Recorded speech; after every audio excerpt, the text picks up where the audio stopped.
Assalamualaikum warahmatullahi wabarakatuh. Saudara-saudara sebangsa dan setanah air, terimalah salam damai dari kami, dari hati kami yang paling dalam. Kita tentu sama-sama menunggu kejutan yang begitu luar biasa yang tercipta dari dipublikasikannya dokumen yang dimiliki oleh Bapak Hasto Kristianto, yang beliau mengaku bahwa Bapak Hasto Kristianto memiliki dokumen yang penting berupa rekaman skandal pejabat yang selama ini telah disimpan di Rusia melalui Madam Koni sahabatnya. Namun setelah kita mengetahui sedikit dari apa kira-kira yang disampaikan oleh Bapak Hasto Kristianto, kalau ini merupakan suatu dokumen yang disimpan itu, bahwa pengakuan Bapak Hasto Kristianto melalui rekaman monolognya tentang siapa sebenarnya yang mempunyai kepentingan terhadap revisi Undang-Undang KPK.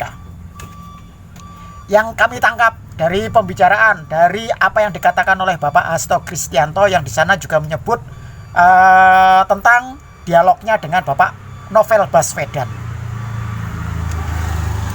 Saudara-saudara sebangsa dan setanah air, menurut Bapak Hasto Kristianto, yang memiliki kepentingan terhadap revisi undang-undang ialah Bapak Joko Widodo. Hal ini berkaitan dengan perlindungan Bapak Joko Widodo. Upaya Bapak Joko Widodo untuk melindungi anak-anaknya dari sergapan KPK, karena anak-anak Bapak Joko Widodo adalah sebagai pemimpin daerah, di mana pemimpin daerah rawan terhadap penyalahgunaan kekuasaan dan wewenang yang bisa-bisa dijerat oleh KPK, mungkin melalui bentuk gratifikasi dan bentuk-bentuk tindakan haram lainnya menurut KPK.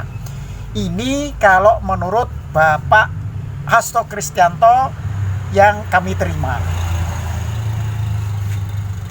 Pengakuan itu bisa dipercaya kalau yang jadi presiden adalah Bapak Hasto Kristianto. Tapi yang jadi presiden kan Bapak Joko Widodo, tentu memiliki kepentingan yang berbeda dengan apa yang dikatakan oleh Bapak Hasto Kristianto itu. Kita tentu bisa bisa melihat kembali peristiwa-peristiwa 5 tahun, 6 tahun, 9 tahun yang lalu, bahwa 9 tahun yang lalu telah ada upaya dari anggota DPR untuk merevisi Undang-Undang KPK. Bahkan di zaman Bapak Susilo Bambang Yudhoyono ada upaya yang diusulkan dari anggota Dewan untuk merevisi Undang-Undang KPK. Namun di masa kepemimpinan Bapak Susilo Bambang Yudhoyono, usulan untuk merevisi Undang-Undang KPK tidak terlaksana.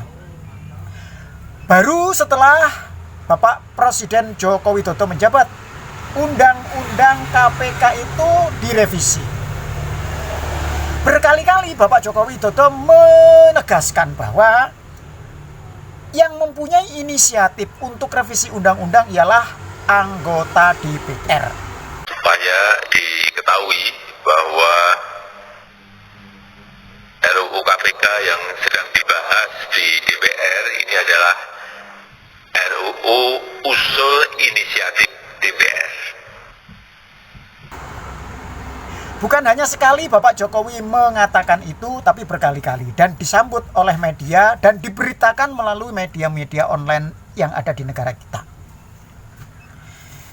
Sudah kita bisa melihat melalui pemberitaan yang ada di Kompas,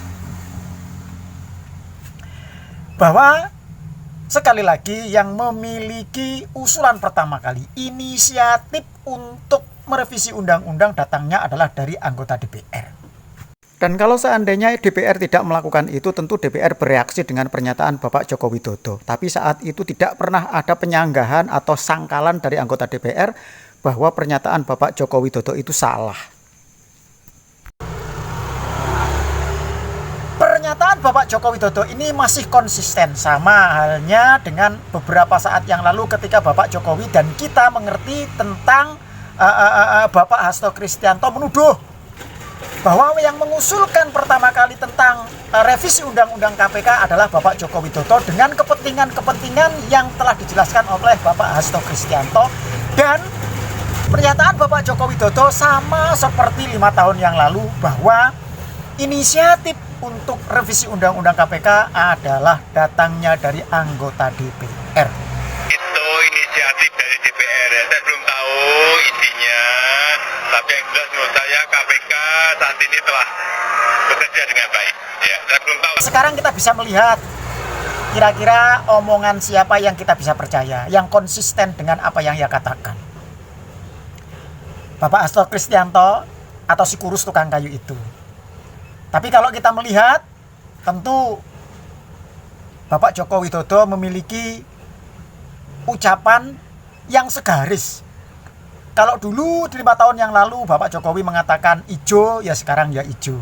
Kalau dulu Bapak Jokowi mengatakan bahwa yang berinisiatif untuk merevisi Undang-Undang KPK pertama kali adalah anggota Dewan, maka sekarang Bapak Jokowi pun mengatakan demikian. Wes ya ngono wae. Biasa toh orang yang terdesak dalam kondisi terjepit untuk menyelamatkan dirinya, upaya apapun dilakukan, termasuk Bapak Hasto Kristianto.